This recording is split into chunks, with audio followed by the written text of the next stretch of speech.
Welcome, Geoffrey, to the Empathy Edge podcast. I'm excited to have this conversation with you about your work helping build teams full of innovation and compassion and empathy, specifically in healthcare. But I know a lot of your work is applicable to any industry and will be of interest to all of our listeners, whatever industry they call home. So, welcome to the podcast.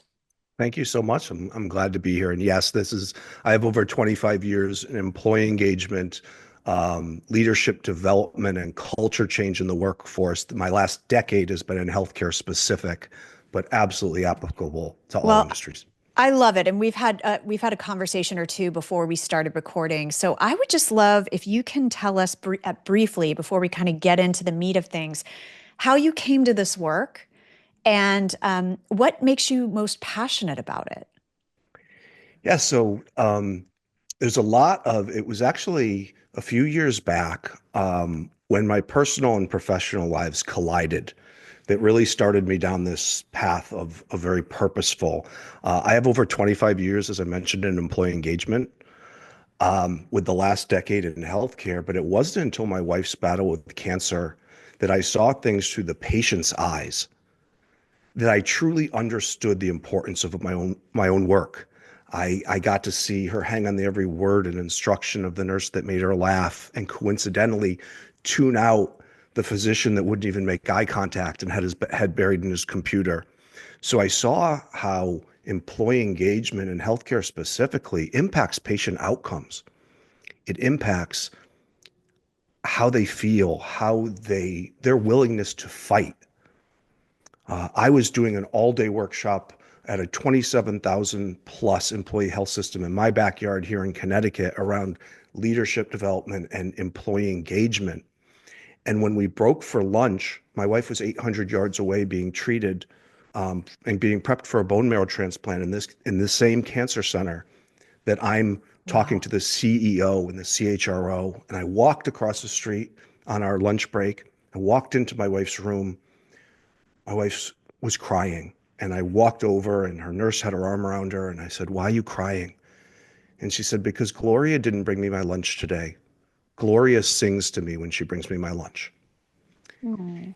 So here I was with bullet points and PowerPoints and whiteboards talking to the C-level of this 25,000 plus employee health system about employee engagement. And a food service employee is impacting my wife's mood as she fights for her life. And that was really the moment that I said to me, I need more of this. I need more of, because when we went back to the next session, there were actually a couple detractors from the health system saying, I see how we could do some of this stuff with our nurses, but I'm not sure how we scale it across the organization. And I raised my hand and I said, hey, can I tell you a story? It's about 45 minutes old. And I told the story of the food service employee and my wife, and the tenor of the meeting changed. It changed from whiteboards and PowerPoints to true human connection, Hmm. and how empathy and compassion impact our patients' lives, not just with nurses and doctors, but at every touch point as they go through the health system. Yeah. And you and I, wow. I mean, what a story and what a gift you gave to those people that were attending that training workshop of making them understand that innovation in air quotes, happens in big and small ways. And you can transform a patient or a customer's or a client's experience with the most low tech solutions that just require you to be present and understand what that person needs in that moment. Like that's the innovation, right? We're all gaga over AI and its possibilities, and I love technology. I try to embrace it when I can, although I'm always a late adopter. Um, but really, it comes down to those small moments, which is, Mhm. the name of your podcast, Yep. Moments. Um, but you and I have spoken before, and you know about my experience recovering from a near fatal brain aneurysm. And that is where I started to see not only the ability to make empathy work at scale, but also how it's something that is about how you train your people, how they are able to communicate. It has nothing to do with the technology they're using, but it's, do they use the patient's first name when they walk into the room and treat them like a human being? Do they allow them to order their own food from a menu to give them some sense of autonomy in a very vulnerable time? And those are the difference makers. Those small moments add up to the larger experience. And I think sometimes we, as business consultants, as business leaders, we're looking to the big thing to make the Yep. difference. And what I love about your work is it's all about helping them realize the small things, the human connections, the human touch points. And so I'm curious to know, with that shift that day, did that change the way you started delivering your work and delivering your message? Obviously, you getting a taste of the patient point of view changed how you were helping healthcare workers better serve patients. But can you tangibly talk about, or can you talk about what tangibly changed for you after that kind of moment of enlightenment? Yeah, well, one thing I will say, that just to follow up on what you just said, is one thing I say on my podcast is it's not just the big moments that can truly impact our life. So one of the things I always say is keep your eyes open and stay authentically present, because you never know when those small moments are going to change everything. Mm-hmm. So how my work changed, I think it got a lot more purposeful, because one of the things I did after that moment is I went home that night and said, I need more of this. I need more moments like Mm-hmm. that Mm-hmm. versus other stuff I was doing in my job that I didn't feel were impacting patient outcomes. So a few months later, after really evaluating that, I just left my cushy corporate job and just jumped without a net and just said, one day just woke up and resigned. I truly believe uncertainty can be empowering. And since that moment of leaving the corporate world, I've been blessed to collaborate with and work with some of the world's leaders in nursing, clinician, burnout, patient and employee experience, in healthcare and beyond, Mm-hmm. leaders in mental health, where we've been focused on our youth versus just healthcare and things along those lines. So everything changed for me, and it allowed me to create more aha moments for executives Mm-hmm. that are really focused on. One thing I like about your work, and that's very similar with mine, is what we talk about is steeped in evidence-based research and science, Mm-hmm. but executed on true human connection. And when we have to, my close friend Panta Vahidi, who's the world's leading educator in compassion, she always says, Jeff, I hate that I have to make a business case for compassion. 100%. That's what You I had know, to do with the empathy edge was I made the business case for empathy because the moral imperative wasn't working. right. But so what changed with my work is I was able to take that true human connection piece and then learn how to tie it to the metrics and the proof points that they believe in, the metrics that they, whether they're correct or not, whether they're accurate or not. I don't believe in annual surveys for engagement. I believe there's a much better way. Um, Patient satisfaction score is very flawed. But one thing I did know is if I could find the empathetic leaders in a healthcare organization, because Mm-hmm. employee engagement is a local phenomenon. It's not Mm-hmm. an organizational metric, it's a team metric. Mm-hmm. So if I could find the pockets of brilliance, if I could find and measure engagement team by team and find out where my empathetic leaders are, then I Mm-hmm. can help tell the story to these executives in healthcare and beyond about when I find out where my pockets of brilliance and engagement are, I find out where my best leaders are. And then we Mm-hmm. actually have something actionable, which we don't in an annual survey. People still view, there are certain organizations that still view employee engagement as a once a year event or a survey versus a living, breathing organism that changes Yeah. shift to shift. In my work, patient to patient, and most certainly team leader to team leader. So what I really learned through my personal experience of watching my wife's journey Mm-hmm. was how do I take those personal stories and find a way to tie them to the metrics that they Hmm. believe in. I call it making sure I give them their binky, and tie it to a metric they believe in while I slowly show them a better way to both Uh-huh. measure and to both be actionable. Hmm. Because that's the problem in my work. You talk about it, and my friend that I just referenced talks about it as well, is empathy plus action equals compassion. Hmm. And Hmm. in my work of employee engagement, there's so little action. Yeah. There's a lot of measuring, but Yeah. there's not a lot of doing something about it. Right. So what I really learned is how do I teach people to take action?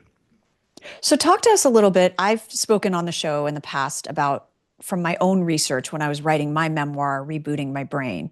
My research I did on specifically the outcomes and the benefits of patient and family centered care, which is essentially operationalized empathy in the healthcare systems. What are the outcomes you've seen of the power of human connection? What are some of those benefits that you see those healthcare systems, those companies that you work with achieving through the power of compassion and connection? Yeah, so I think it comes back to that action word. Where I've seen it and people have asked me, can you scale this across a 25,000 employee health system? Because what we're doing now doesn't work. And I say yes, but it's going to take some time. And it goes back to that thing I just mentioned about engagement being a local phenomenon. Mhm. And this was one of the things I learned from my wife's journey. So we were at that 25,000 plus academic health system, which is one of the greatest in the world. And on some floors we were at, the experience wasn't so great. Okay. But on other floors, it just felt different. Hmm. And so I was sitting there doing my own non-scientific study about my own work, Yeah. watching food service, work with environmental services, work with the social worker, the nurse, Hmm. the doctor, all working together to Hmm. provide an amazing care experience. And whenever I had that amazing care experience, I went up to the team leader. And in Hmm. healthcare, it's very unique because these are dynamic teams. They don't tree up to an org chart. Right. These are all people working together that have quote unquote different bosses, Hmm. but they're all working together to provide the experience. Hmm. And I walked up to the team leader every time we had an amazing experience. And I said, what do you do differently here? The Hmm. experience I have on this floor is just different. Okay. And I had this one nurse leader say, Jeff, I teach everyone on this floor just lead with compassion. Hmm. And when I heard that, I was also working on a project with this health system. And I talked about being able to tie the metrics they believe in. I went back to the administration, to the CHRO and the CFO and the CEO, and I said, I want you to run some numbers for me. I want you to run the patient satisfaction scores and the employee engagement scores for this one floor. Mm. Okay. Just do that for me. It's just it's just something I viewed and I want to see what the results are. Hmm. The CHRO called me a couple of days later and said, Jeff, it's through the roof. Both of them. Yeah. And I said, this is why if we measure team by team, and not necessarily teams that tree up to an HRIS system and an org chart, the teams where the work actually happens, Hmm. the people working together to create an experience, when we find the pockets of brilliance, now we have something actionable. Because what I know is now I know where my best team leaders are. And when I know where my best team leaders are, my best teams are that are 5 out of 5, all engaged, that have each other's back, now we model it. Now Hmm. we scale it across the Right. organization. Now we deconstruct what they're doing and scale Correct. that across the organization. So how do you, in that scenario, which that makes a lot of sense, and it's also very design thinking. It's almost very like, let's just use this as a beta and then Yeah. replicate that across the organization. How do you help leaders in other teams who that wasn't the way they were doing things? That doesn't come naturally for them. What do you do, or what do you recommend organizations do to upskill those other leaders who had never embraced that kind of thinking before? Yeah. Actually, the secret sauce to engagement and the local team leader And that phenomenon is pretty simple. I've had the privilege to work with one of the world's leading researchers on people, performance, team dynamic at work. He was the original author of Strengths Finders, since built a better system of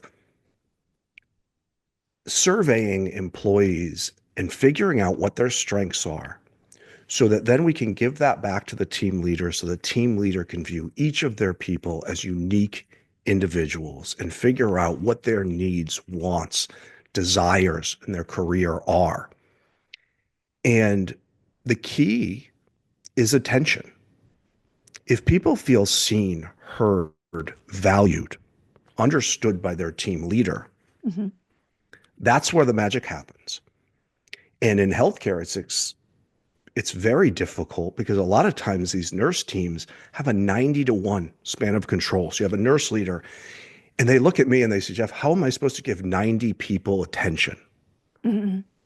And it is really challenging. But one thing we found through the research, and sometimes even though empathy and compassion is a human connection, we have found ways to use technology.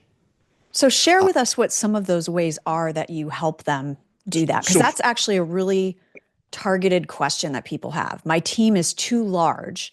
right. I don't have time. What are some strategies you can share with our listeners about how you have overcome that obstacle with larger teams and being able to give them attention at an individual level? Well, and the beauty is with the evolution of the workforce, and I do a lot of speaking on the demography change of the workforce and how, the baby boomers are retiring at the, and all of this. And we're going to need to cater to a new age of workforce. So a lot of times technology is attention for And the so what do younger you mean by that? generations. What do you mean by So, that? so for example, for this nurse leader that had 90-to-1 and did not know what to do, threw her hands up and said, Jeff, just help me. We put together a technology that had an app that just asked every one of her 90 direct reports once a week, 3 questions. Okay. It said, what did you love about last week? What didn't you love? And how can I help? And what we learned was just getting that quick technology check-in was attention. Mm-hmm. Because we saw the teams inside this organization that checked in once a week, Mm-hmm. engagement doubled over the teams that only checked in once a month. How did you help the leader, though, manage all the ways people asked for her help? So that's the beauty of it. When you do have 90 people responding, you're not going to have 90 people that require a face-to-face. Right. One might be very simple. For example, what did you love last week? Well, that answer might help a leader help that employee lean into their strengths, do more of what they love. Mm-hmm. The same reason I left my cushy corporate job. I wasn't doing enough of what I loved. I wasn't doing enough of impacting patient outcomes. I was Right. dealing with stuff like commoditized payroll and tax compliance that I could Yeah. care less about. Yeah. So why I made the shift to working 100% on what I love, because if I do that, Mm-hmm.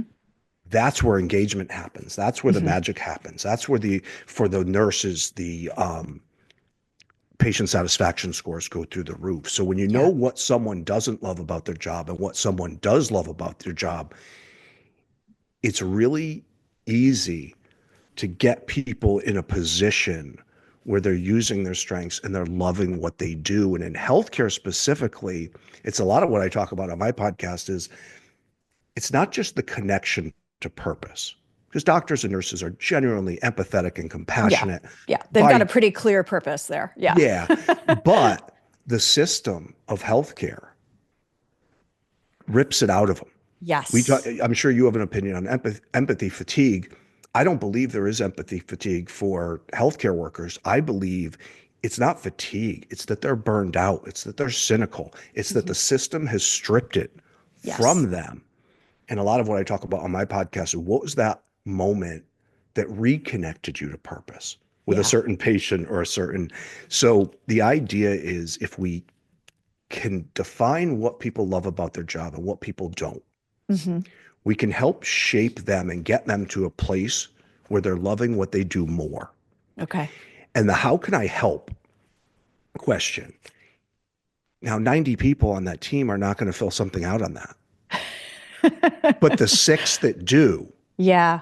now we can have face to face. We can have that human connection part of it. But what we found was not everyone's answering that question. So the leader was not overwhelmed. Or they're answering it and there's a trend. Yeah. Like more than one person is saying they need something. That's something to pay attention to. It's not necessarily an outlier. And I'm just And curious on the I know I'm getting really tactical here, but my audience really loves that. So with that leader, is it that you help them carve out time in their week to go through the responses they get and you help them with time management in terms of like, don't read them all as they come in, like batch them, set aside some time. Like, what is the practical application of that? If someone listening is like, that sounds like a really good idea, but then I'll just be spending all my time worrying about these weekly or monthly surveys, right? So, yes. So what I recommend in that case is we have people that are aspiring nurse leaders, mhm. correct? And your team of 90. Have them review. Ooh, Have yeah, them get them review that. involved. Yeah. Keep you on the floor, face to face with your nurses, making rounds, doing all this, and have somebody that wants to be that next leader Uh-huh. then inform you of which ones need direct attention.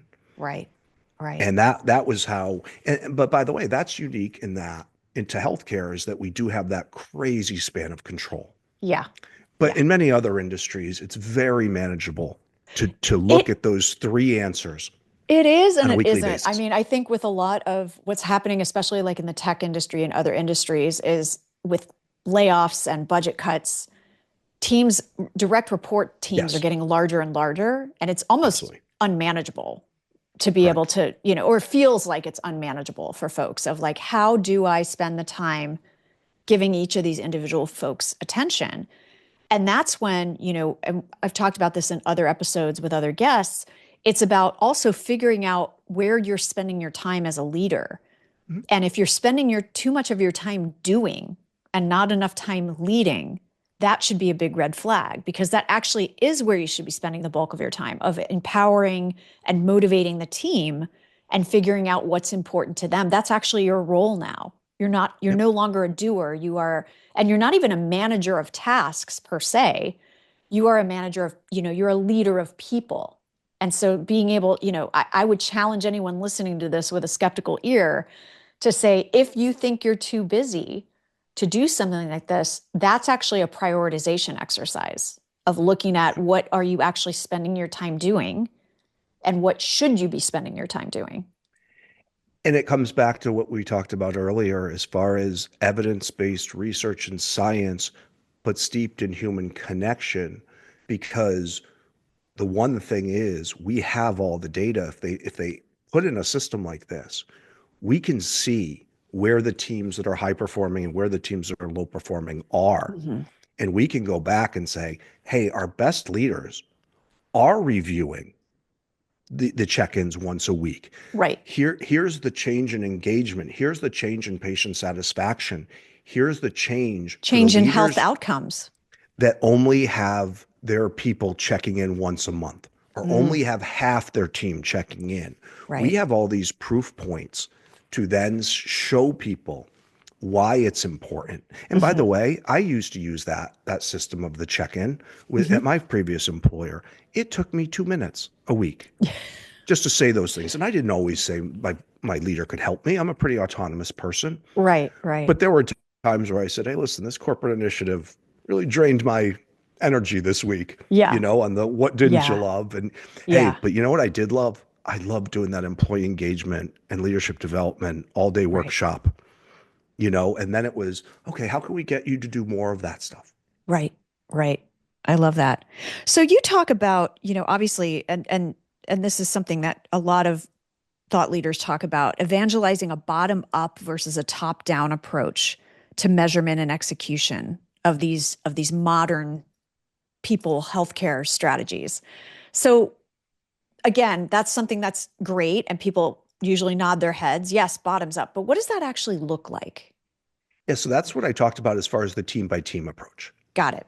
Okay, so I'll give you an example of a top down.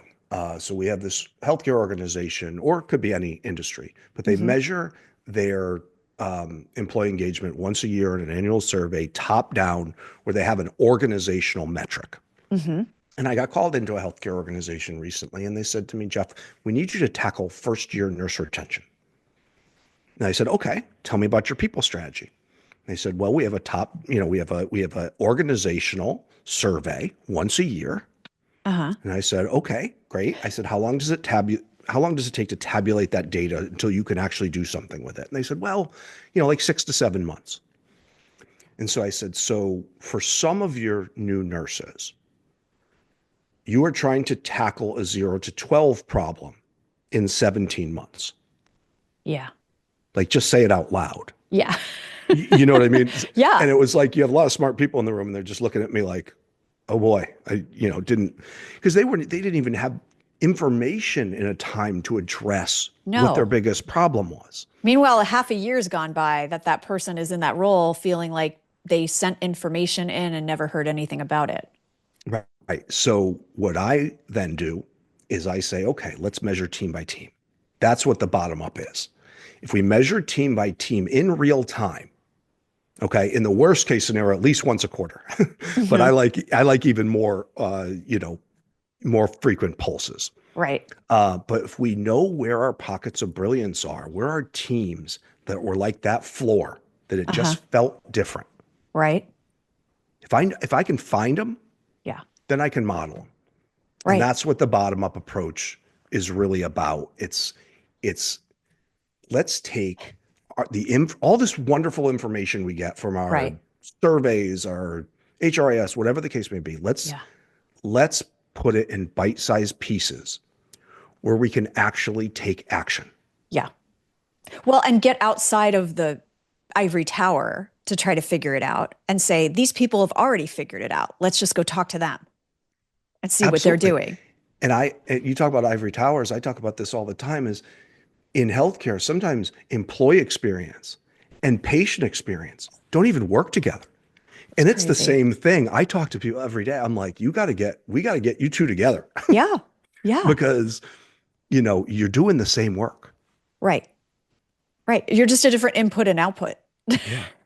It's because So, and that's one thing you said earlier. What did my journey teach me? That was one thing it really taught me mhm, because I saw the correlation mhm. between employee and patient experience. Well, that's like the old school advice from Herb Kelleher, the founder of Southwest Airlines, that said happy employees equal happy customers. It's that Absolutely. idea of if you take care of your employees and empower them, they will deliver a better experience to your customers. And that's going to result in more sales, more loyalty, more word of mouth, more all the things.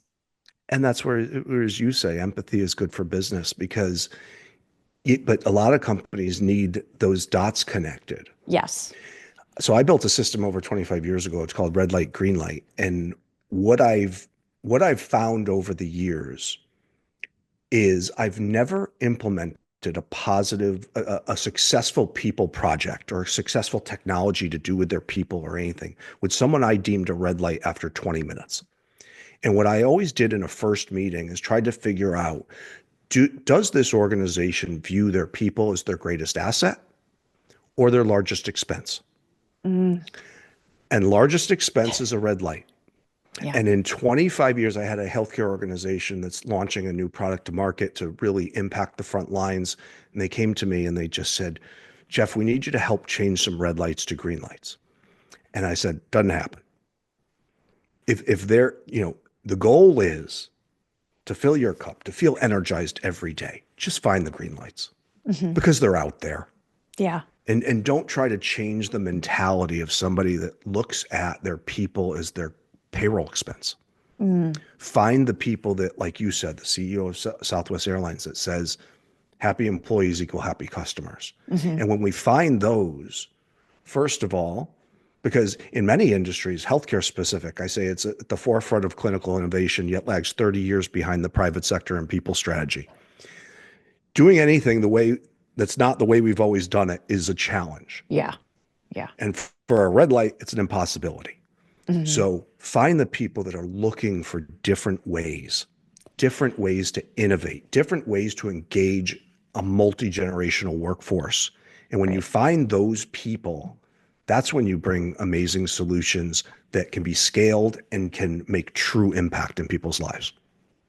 So I have kind of a curveball question for you on this Okay. whole on the whole making this a local phenomenon. Could there ever be a scenario? I'm taking the glass half empty approach. Yep. Could there ever be a scenario where you do this and you realize there is no model team? There is no one is kind of doing it in a constructive way. What would happen? Is that more of a symptom of the overall corporate culture? It could absolutely be. It could be a symptom of are we putting the right people in leadership, which is a Hmm. big challenge. Yeah. Hey, she's our best nurse. She does the best IVs. Let's put her in charge of everything. Yeah. Yeah. You do need what you need because I talked about this in another podcast recently. We talked about the local phenomenon versus the importance of senior leadership. Hmm. All I need from senior leadership is to be open to innovation and to be a green light. That's all I need from them because the most important part is the local team leader. And the beauty with most of the projects I work on today are enterprise level in nature. So we're Hmm. dealing with thousands of employees. If I went into a healthcare system and couldn't find one leader that had their team 5 out of 5 all engaged, Yeah. maybe you're right. I would be, I'm tend to be a half full person, but I was asked on another podcast recently, can healthcare be great again or be great? And I said, hey, can we just try to make it good first? Yeah. I'm normally Yeah. half Yeah. full, but in this one I'm going to be Baby half steps, empty baby because steps. Yeah. because there's a lot that needs to occur. Hmm. Yeah. Well, there's a lot of archaic systems colliding within healthcare. That's part of the problem.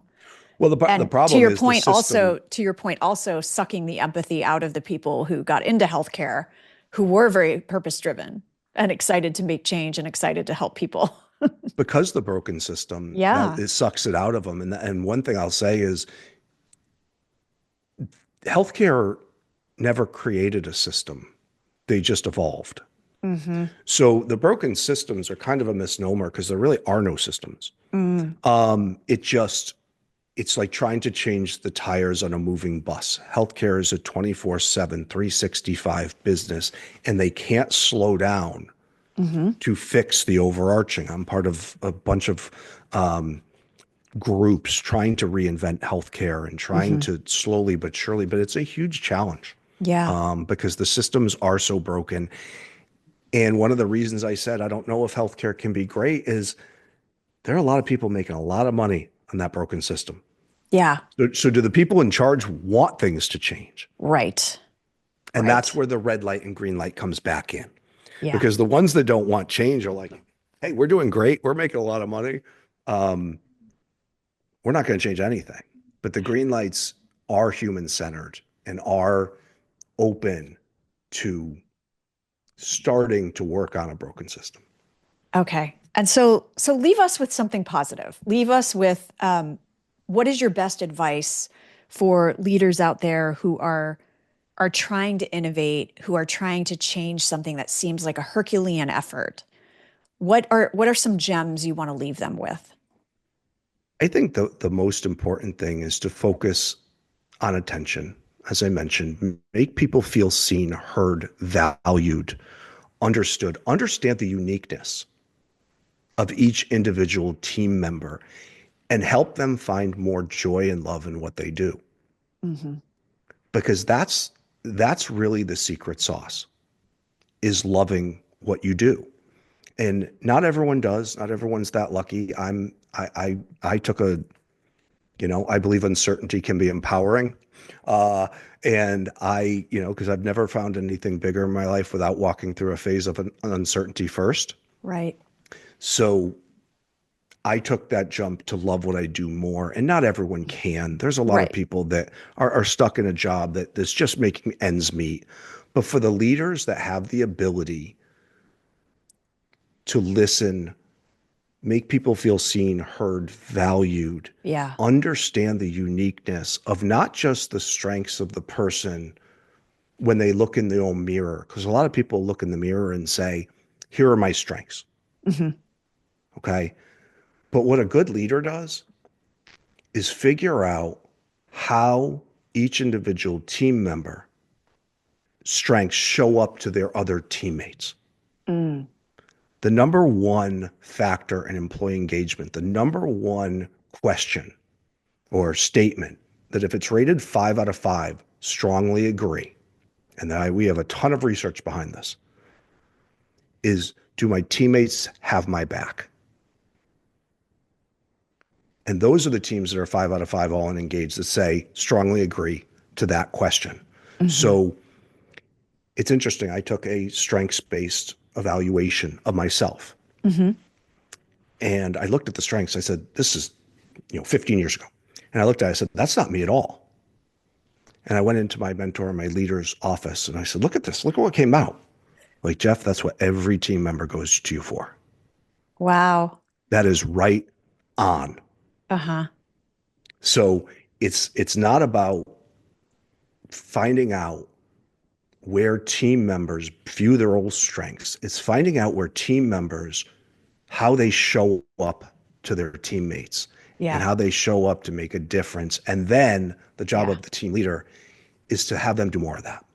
I love it. That's why self-awareness is my number one pillar in the new book, The Empathy Dilemma, is being able to understand your strengths and your challenges and your blind spots and your triggers and all of those things, but not just for you as a leader, helping your team do that for themselves as well. So I love that piece of advice. Jeff, thank you so much for this wonderful conversation and all your insights. You're doing such tremendous work in the world. We're going to have all the links to you and your podcast, Mo-ments of Experience. And I know on that podcast, you will explain what that show name means. So I will let people tune in and listen to that.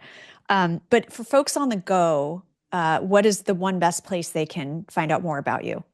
Yeah, it would be momentsofexperience.com, but it's mo-ments of experience.com. That's my website. You'll see very quickly why it's Mo-ments. It's named after my 14-year-old beagle Mo, who during a very difficult time of tragic loss and life-threatening family illness gave us moments of hope, compassion, empathy, selflessness Hmm. that got us through a very difficult time. And we tell stories on the show of some of the world's leaders, an employee, patient, caregiver, and just plain human experience. Yeah. And what was the moment that truly connected them to their purpose? Well, thank you so much for being on the show today. Thank you for having me. And thank you, everyone, for listening to another episode of the Empathy Edge podcast. If you like what you heard, you know what to do. Please rate, review, and share with a friend or a colleague. And until next time, please remember that cash flow, creativity, and compassion are not mutually exclusive. Take care and be kind.